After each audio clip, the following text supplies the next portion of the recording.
The diplomatic meeting began in chaos. Earth representatives arguing among themselves, some wanting immediate alliance with the Valeri, others demanding caution, still others insisting the military take control of first contact protocols.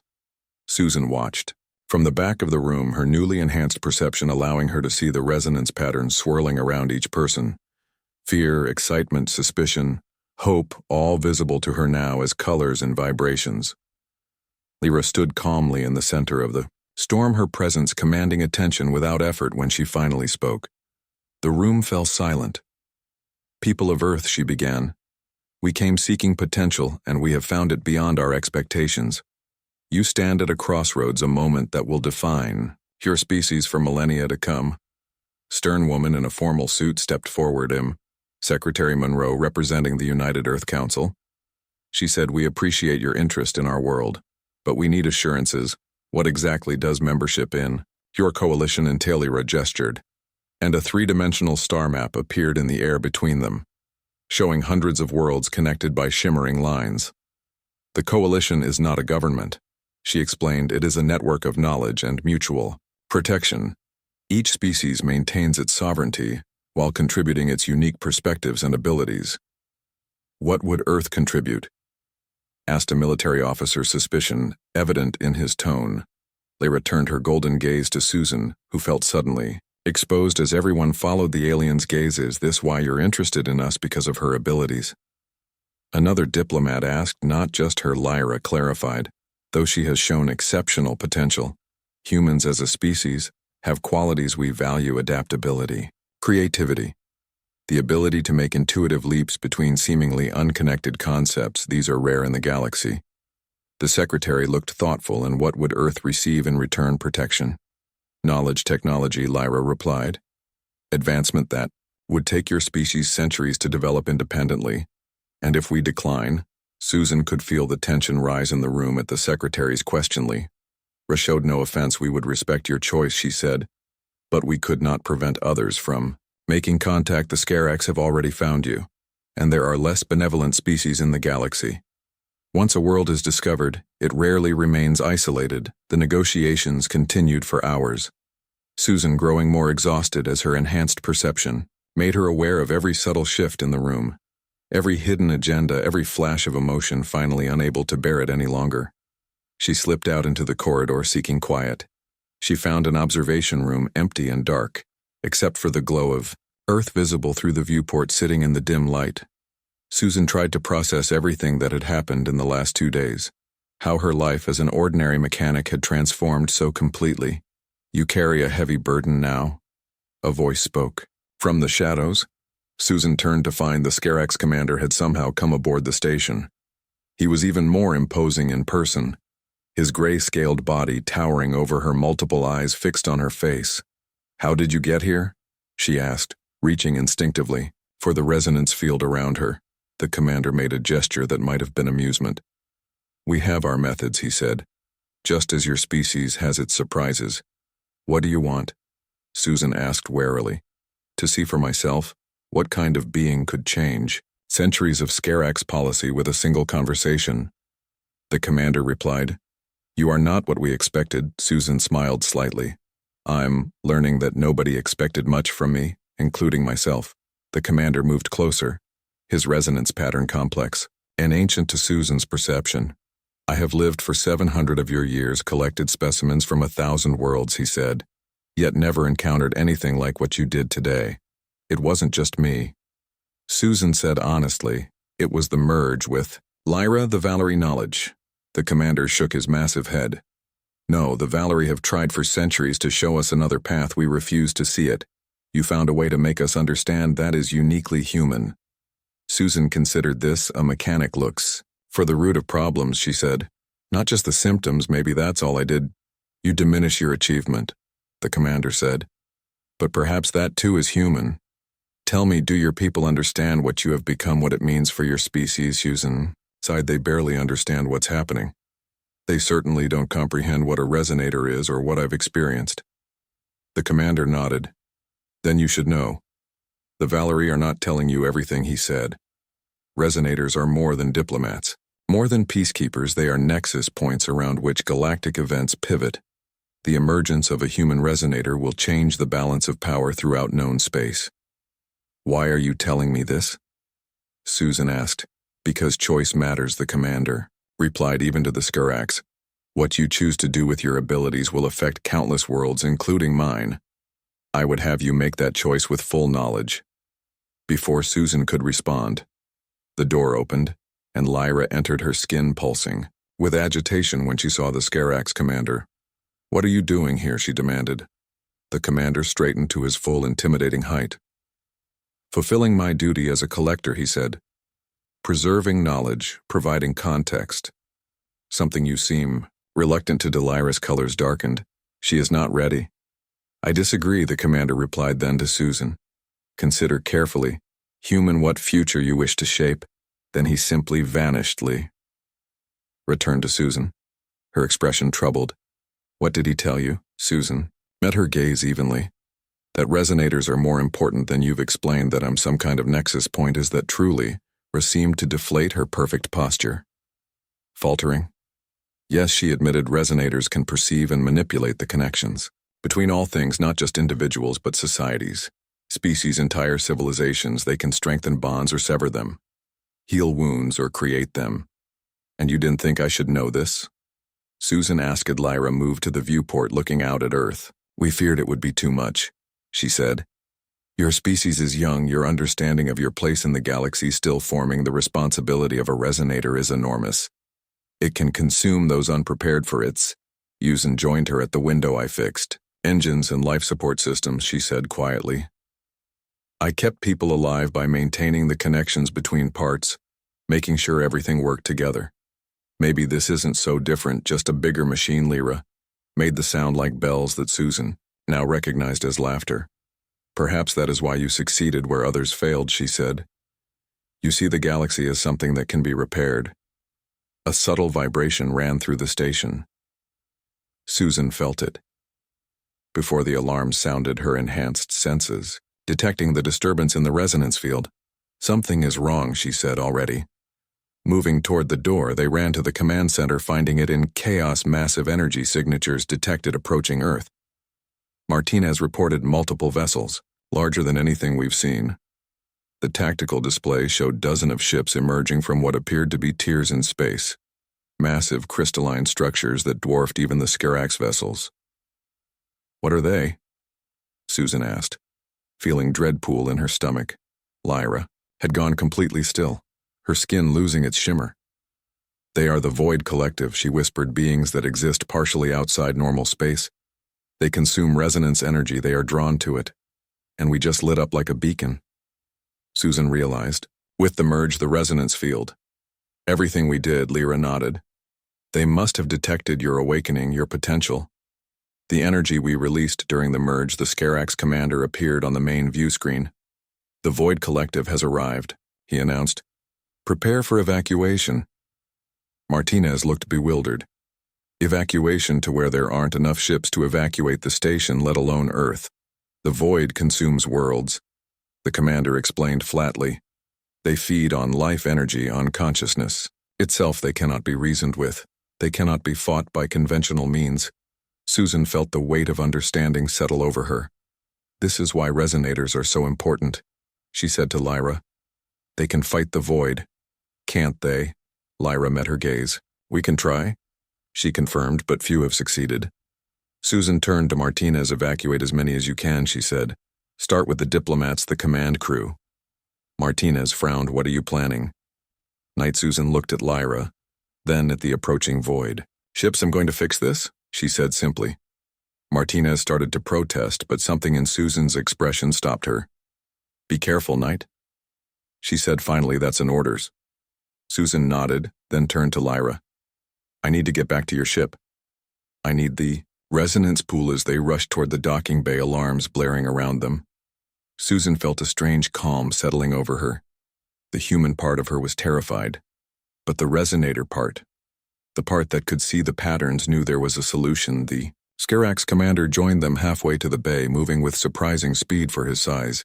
You will need help, he said. I have encountered the Void before. Susan nodded, accepting his offer without question. Lyra looked surprised but said nothing. When they reached the Valerie ship, Susan went directly to the liquid light pool, now understanding its true purpose as a resonance amplifier. "I need to connect to Earth," she said to the others. "To every living thing on the planet that is impossible," Lyra protested. "Even the most powerful resonators cannot link to billions of minds simultaneously." Susan smiled, that determination Lyra had come to recognize. "I'm not going to link to them individually," she explained. "I'm going to connect to the resonance field that already exists between them. Humans don't know it, but they're already connected by emotions, by shared experiences, by the very fact of being alive on the same world." The Void Collective recoiled from the unified resonance field that suddenly enveloped Earth. Susan felt their confusion, their ancient hunger temporarily checked by something they had never encountered before. The collective will of humanity focused through a single resonator, but Susan knew it wouldn't last. The void was ancient, powerful, driven by a hunger that transcended normal understanding. It was already adapting, already finding ways to pierce the resonance shield she had created. "We need more time," she gasped to Lyra and the Scarax commander. "More power." The commander moved forward, placing one massive scaled hand beside Susan's in the liquid light. "I offer the collective knowledge of the Scarax," he said formally. "Thousands of worlds, thousands of years," Lyra joined them on Susan's other side. "And I offer the wisdom of the Valerie," she added. "Our harmony, our balances." Susan felt their energies join with hers, the resonance field expanding, strengthening. But still it wasn't enough. The void ships were pushing through in places, their crystalline structures distorting the very fabric of reality. Then Susan felt something else. Something unexpected. Voices, millions of them, billions of them. The people of Earth somehow sensing the struggle, reaching out in their own way.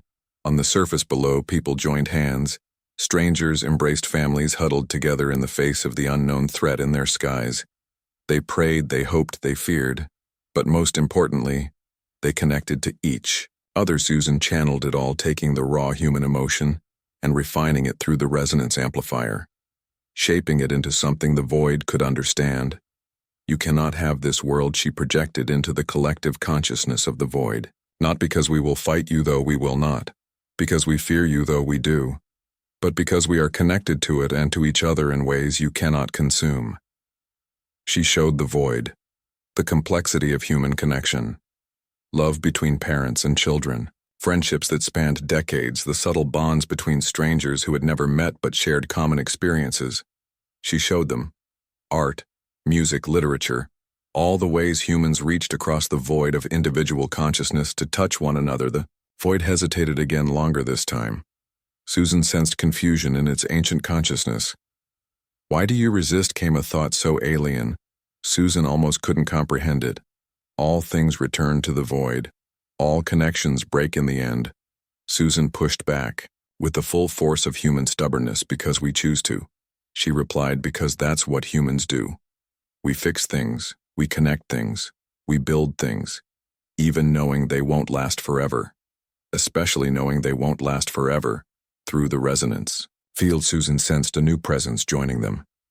The Earth diplomats, the station crew commander Martinez, all placing their hands on the hull of the Valerie ship, adding their consciousness, their will to the effort. More surprising still, Susan felt the Scarax ships moving into position around Earth, their crews joining the resonance field as well. Former collectors now standing as protectors.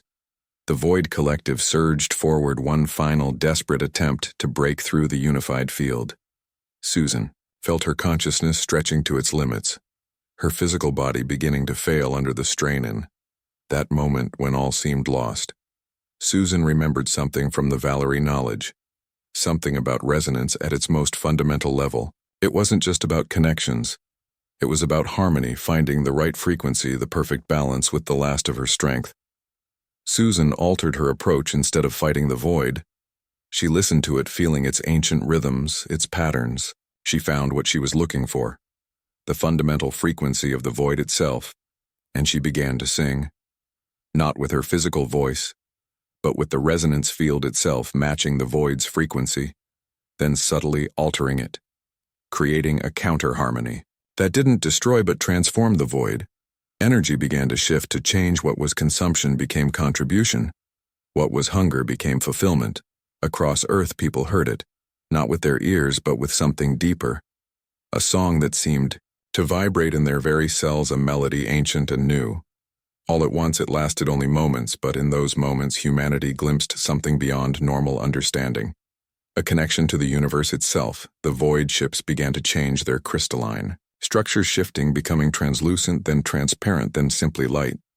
Beautiful and harmless, streaming upward away from Earth, back into the depths of space.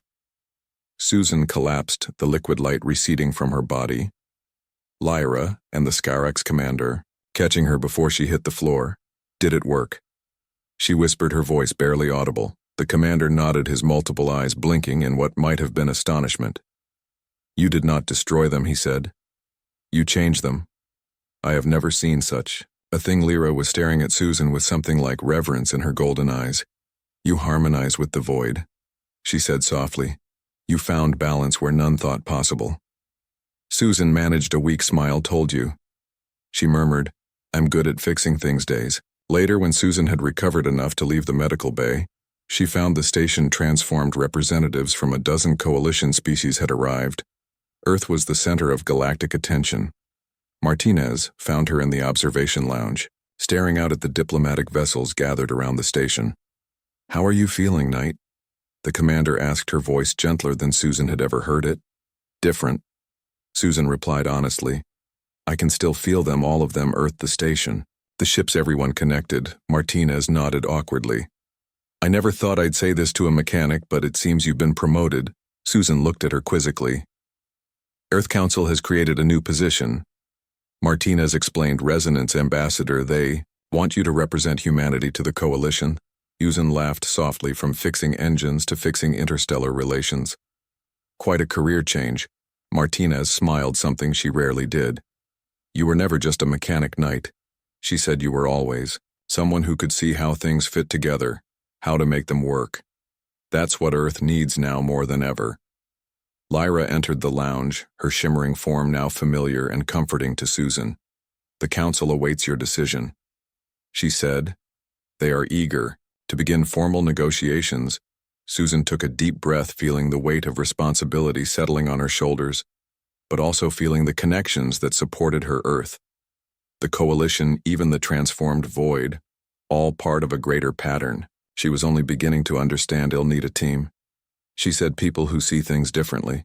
Engineers, artists, musicians, philosophers. People who understand connection in their own ways. Lyra tilted her head curiously. The coalition has never had a resonance team before, only individual resonators.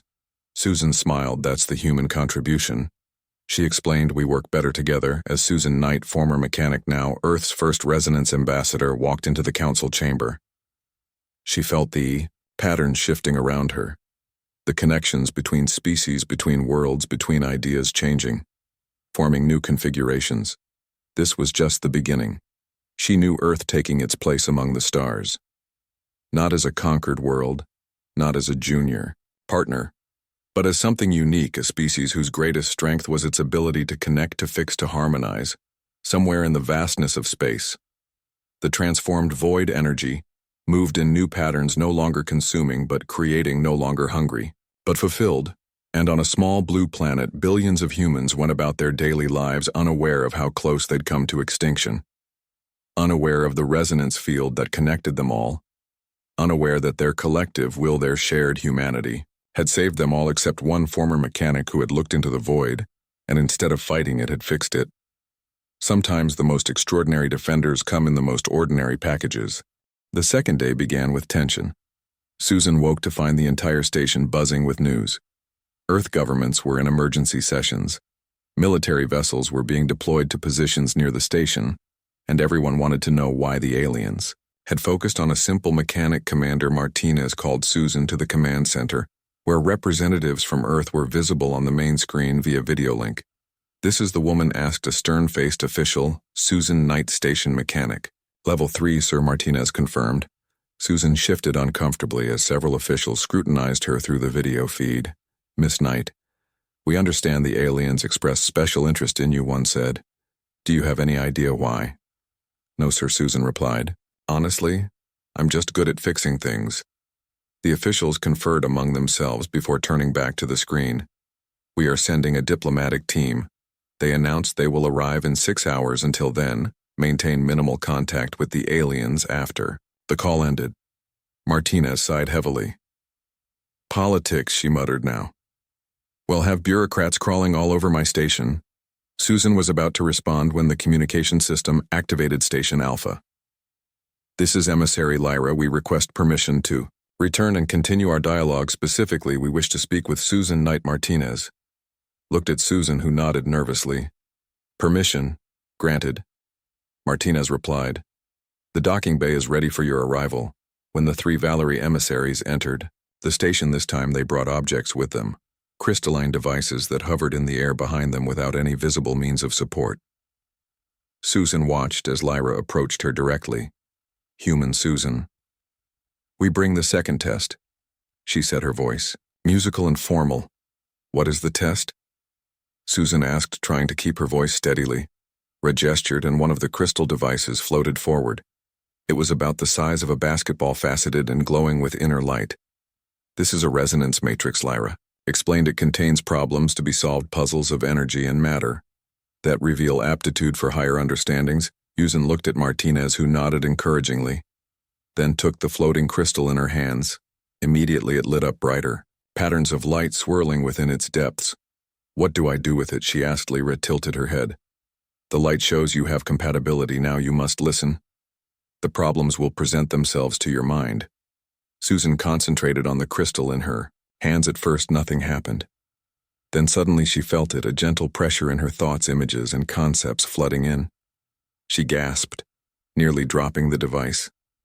She saw systems, energy flows, connections, patterns, interlocking and flowing through each other. There were blockages, disruptions in the flows, and somehow, Susan understood she needed to fix them to restore balance.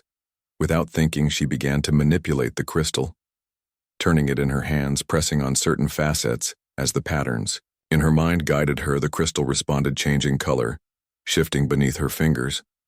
Everyone watched in silence as Susan worked her face, a mask of concentration, sweat beading on her forehead. After nearly 20 minutes, the crystal suddenly chimed a pure, perfect note, and all the internal lights aligned into a single harmonious pattern. Lyra made a sound like soft bells, an expression of surprise or approval.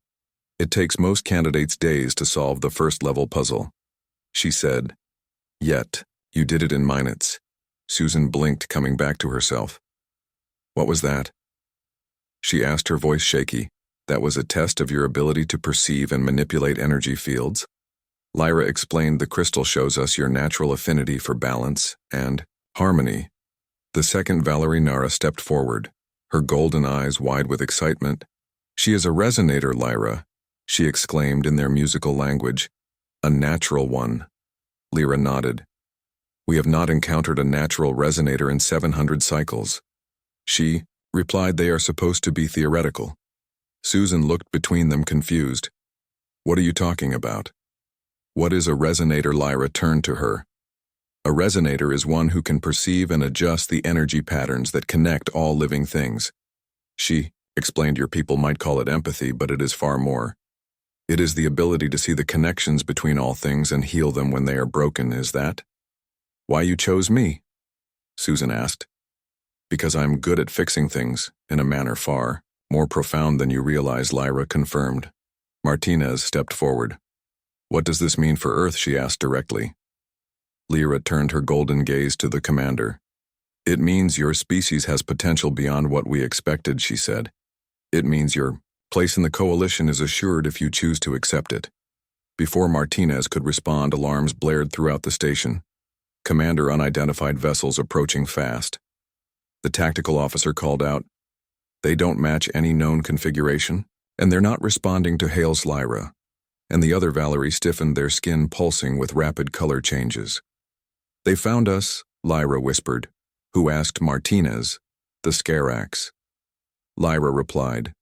They are collectors of unique species and talents. They have hunted us for centuries. We had hoped to reach Earth before they tracked us. The tactical display showed 5 ships larger than the Valerie vessel moving into position around the station. Commander Martinez. They are scanning us, the tactical officer reported, and they're powering up weapons. Martinez hit the station-wide alarm. All personnel to emergency stations. This is not a drill, she ordered. Prepare for possible hostile actions. Yuzen turned to Lyra. These collectors, are they after you or Usboth? Now, Lyra replied sadly. They would have eventually found Earth, but our presence has accelerated their timeline. They will want you, especially now that your resonance ability has been activated. The station shuddered as energy beams struck its shields. Martinez grabbed a console to steady herself, shields at 80% and falling. She reportedly returned to her companions, speaking rapidly in their musical language. They seemed to reach a decision. We can help, Lyra said, but we need your permission to integrate our defensive systems with your station. Do it, Martinez ordered without hesitation. Lyra gestured to the crystal Susan still held. Place it in the central computer core. She instructed. It will temporarily enhance your defensive capabilities. Susan ran from the command center, the crystal clutched in her hands as she navigated the corridors of the station behind her. She could hear the other Valerie following the station shook again with another impact, sending her stumbling against a wall. When they reached the computer core, Susan hesitated, unsure how to proceed. Nara, the smallest of the Valerie, stepped forward. Place your hands on the crystal and think of protection, she instructed. Then place the crystal against the main interfaces. Susan did as she was told, closing her eyes and thinking of shields of safety, of protection for everyone aboard the station. As her hands touched the crystal, it grew warm, pulsing in time with her heartbeat when she placed it against the interface. The crystal seemed to melt, flowing into the station systems.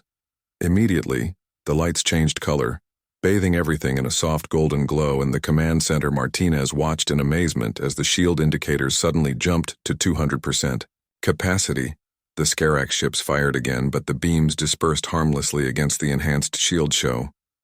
Long will this last? Martinez asked Lyra. Not long enough, Lyra replied. They will adapt. They always do. Susan returned to the command center with the other Valerie. She felt strange, energized yet tired, as if she had run a great distance. Lyra approached her. The second test was not supposed to be under such conditions, she said. But you have exceeded expectations. You have shown not only resonance ability but protective instinct. The station shuddered again, more violently this time. Shields failing, the tactical officer called. The crystal enhancement is degrading. The Skarax are sending a message. Martinez said they demand we surrender the Valerie and the human resonator immediately, or they will destroy the station. Lyra turned to Susan. We did not mean to bring this danger to your people, she said with genuine regrets. Susan looked around at the frightened faces of her crewmates, then back at the tactical display showing the 5 menacing ships surrounding them. She thought about Earth below, vulnerable and unprepared for this threat. What can we do? She asked Lyra. There may be one option, Lyra replied. But it requires something from you, something difficult. Susan straightened her shoulders. I'm listening, she said. The day the sky changed color was the day everything changed for Susan Knight. She was nobody special, just a mechanic at the International Space Station Alpha. Her job was to fix things that broke, keep the life support systems running, and make sure the station stayed in one piece. She was working on a faulty oxygen regulator when the alert sounded. All personnel to observation deck 1. The commander's voice echoed through the station. Urgent but controlled. Susan grabbed her tool belt and rushed through the corridor. She wasn't command staff, but in space. Everyone responded to emergency calls when she arrived. The observation deck was already crowded with staff, all staring out. The massive viewport, the Earth below them, looked normal, blue and green and beautiful. But above them, the stars were changing. It's like the sky is rippling, said Commander Martinez, her eyes wide with wonder. Susan pushed her way to the front and gasped. The blackness of space was shifting, waves of purple and gold washing across the stars like aurora borealis, but impossibly huge, covering half the visible sky. Is it dangerous to the station? Susan asked, practical as always. All readings normal so far, replied Martinez, but we've never seen anything like this. The communications officer waved frantically. Commander, we're receiving a transmission. On a transmission from what? Asked Martinez. There are no scheduled ships in our sector. It's not one of ours.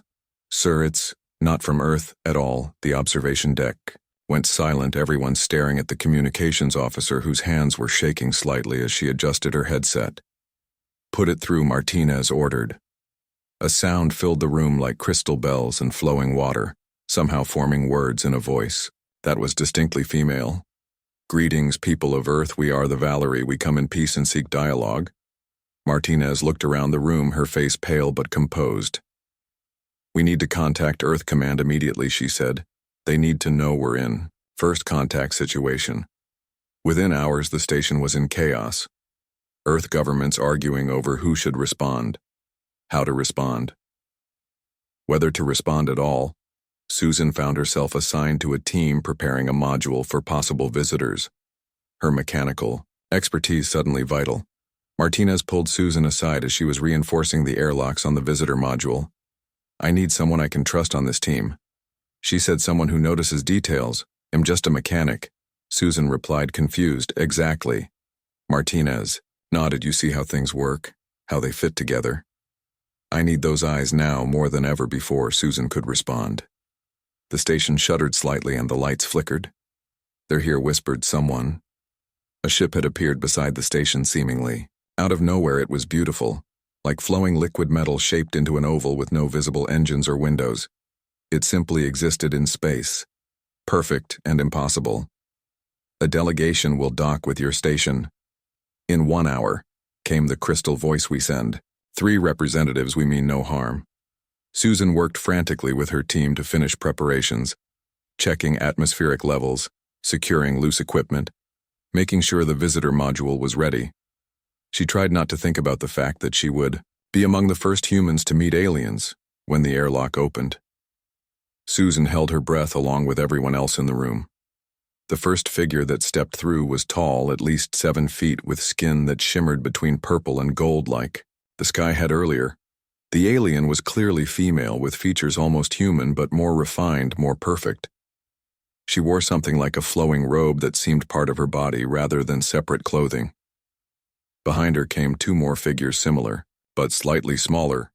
"I am Lyra, first emissary of the Valerie High Council."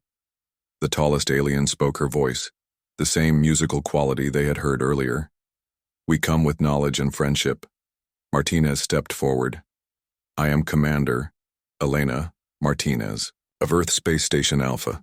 We welcome you on behalf of humanity." Lyra tilted her head, studying them with eyes that were solid gold without pupils. "We have watched your world for some time," she said. "Humans are young, but promising." As the formal greetings continued, Susan remained in the background, observing, noticing how the aliens moved with impossible grace, how their skin seemed to ripple with light from within, how they never blinked. One of the smaller aliens noticed Susan watching and approached her. "You are curious?" she said, her voice lighter than Lyra's but with the same musical quality. Susan nodded, unable to find words. "Curiosity is good," the alien said. "I am Nara, 3rd emissary and student of human cultures. You study us." Susan managed to ask. Nara made a gesture that might have been a smile. "We study many developing species, but humans are particularly interesting." Why? Susan asked, finding her voice at last. "Because you are unpredictable," Nara replied. "Most species follow patterns, develop along predictable lines. Humans constantly surprise us." Before Susan could ask more, Lyra called Nara back to her side. The formal meeting continued with exchanges of basic information about their respective species. The Valerie explained they were from a system hundreds of light years away. They had been spacefaring for thousands of years and were part of a loose coalition of advanced species who shared knowledge and resources. "We have come to offer Earth membership in this coalition," Lyra explained, "but there are trials first, tests to determine readiness." Martinez frowned. "Tests? What kind of tests?" Lyra turned her golden gaze to Susan, who froze in surprise. "The first test begins now," she said, and with that, all 3 aliens began to glow brightly, their forms shifting, becoming pure light. Susan felt something brush against her mind, like gentle fingers sorting through her thoughts and memories. She gasped at the sensation, not painful but intensely intimate. As quickly as it began, it ended, the aliens solidifying back into their physical forms. Lyra was staring at Susan with what looked like surprise. Interesting, said Lyra. Very interesting indeed. What just happened? Martinez demanded, stepping between Susan and the aliens. The first test, Lyra replied, still looking at Susan.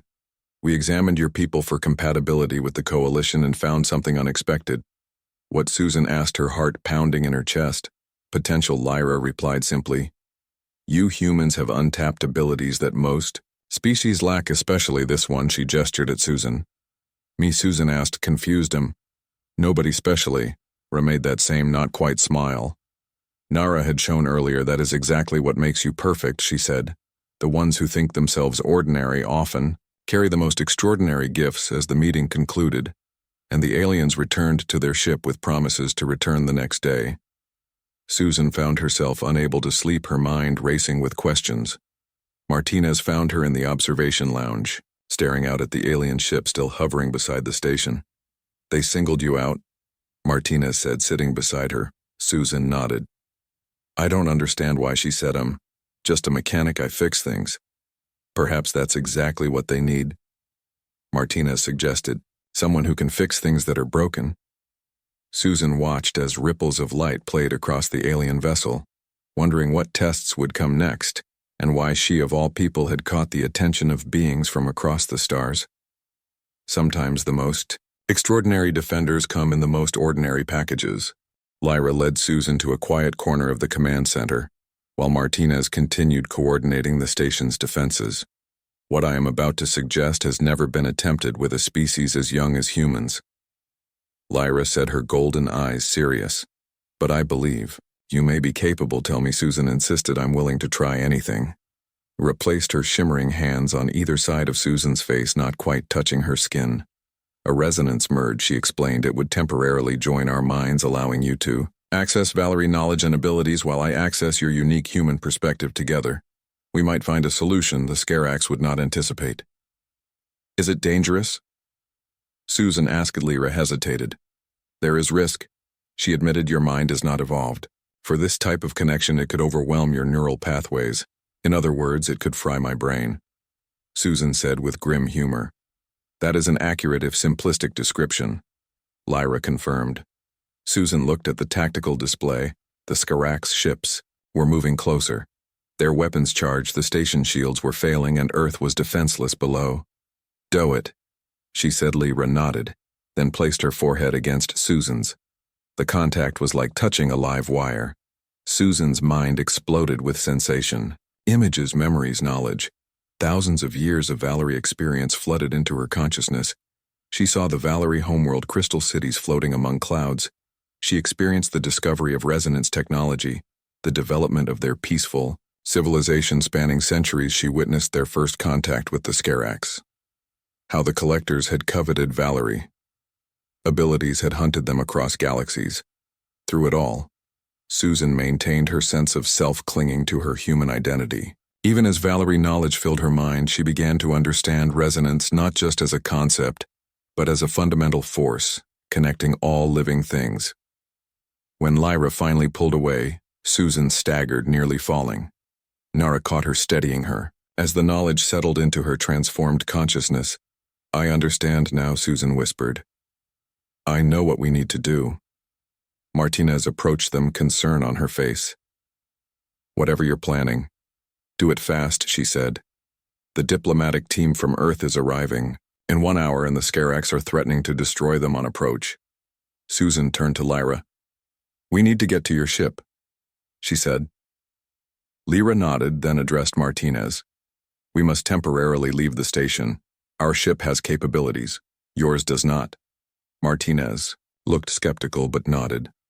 You have 30 minutes before the Earth delegation arrives. If the Scarax attack them, it could start a war. Susan, Lyra, and the other Valerie rushed to the docking bay where their shimmering vessel waited as they approached the airlock.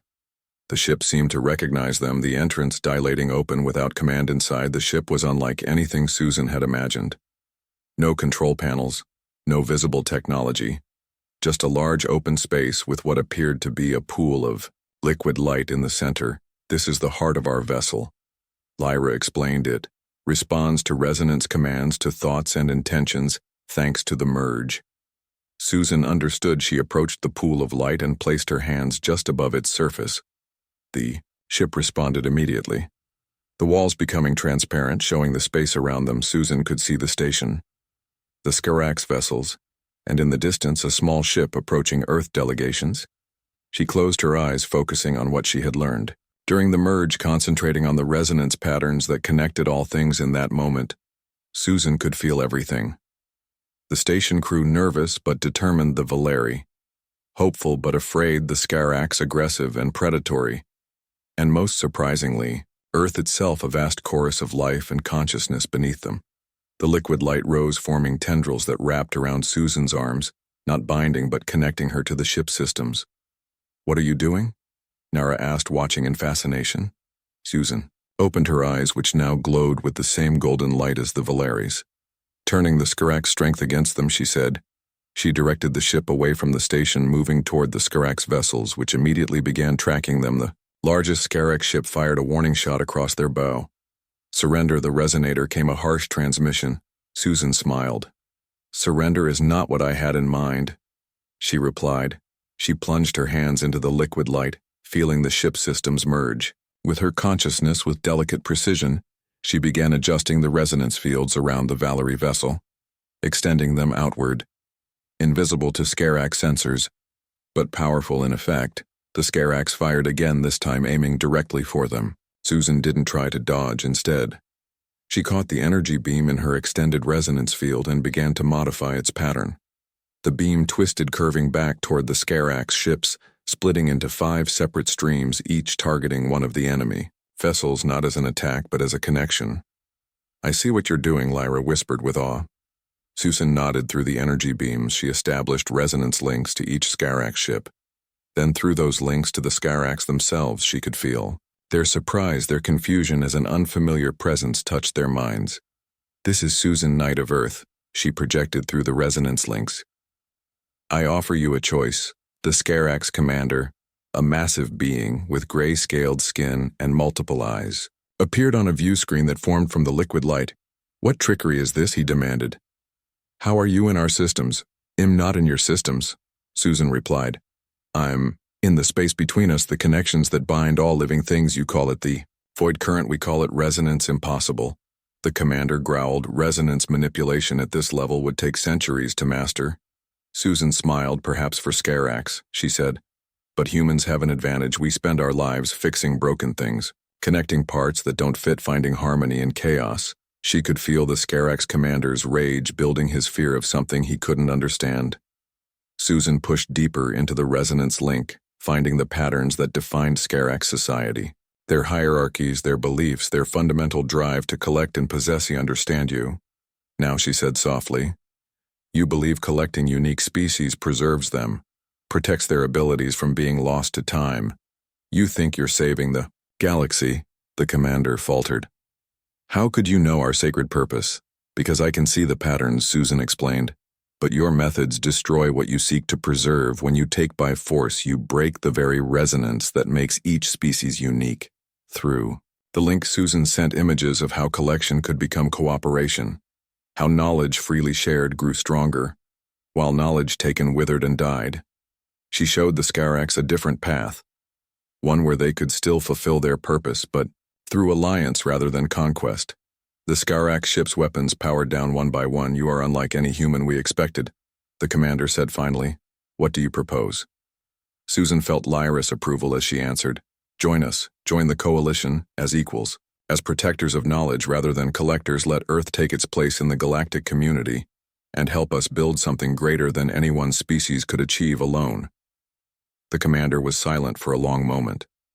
Then the largest Skarax ship moved, positioning itself protectively between the Earth delegation and the station. "We will consider your proposal," the commander said, "and we will allow this diplomatic meeting to proceed without interference." As Susan withdrew from the resonance link, she felt exhaustion crash over her. The liquid light receded from her arms and she would have fallen if Lyra hadn't caught her. "What you did was impossible," Lyra whispered. "You created a 5-way resonance link without training, without preparation." Sunny managed a tired smile. "I told you," she murmured. "I'm good at fixing things." As the Valerie ship returned to the station, Susan could see the Earth delegation had docked safely and representatives were already disembarking.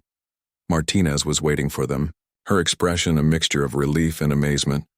"What did you do?" she asked. "The Scarax ships just backed off. They say they want to observe diplomatic negotiations." Susan leaned on Lyra, too exhausted to explain. "I showed them a better way," she said. Simply, Lyra addressed Martinez. "Your species has given the galaxy a great gift today," she said. "The resonator has done what centuries of conflict could not. She has shown the Scarax another pathos." They made their way back to the meeting room where Earth diplomats waited. Susan felt something changing within her, the Valerie knowledge settling, becoming part of her. The resonance abilities awakening furtherly. Ra noticed her expression. "You feel it, don't you?" She asked the changes. Susan nodded. "It's like I can see connections everywhere now," she said, "between people, between objects, between ideas. That is the gift and burden of a resonator." Lyra explained. "You will never see the universe the same way again."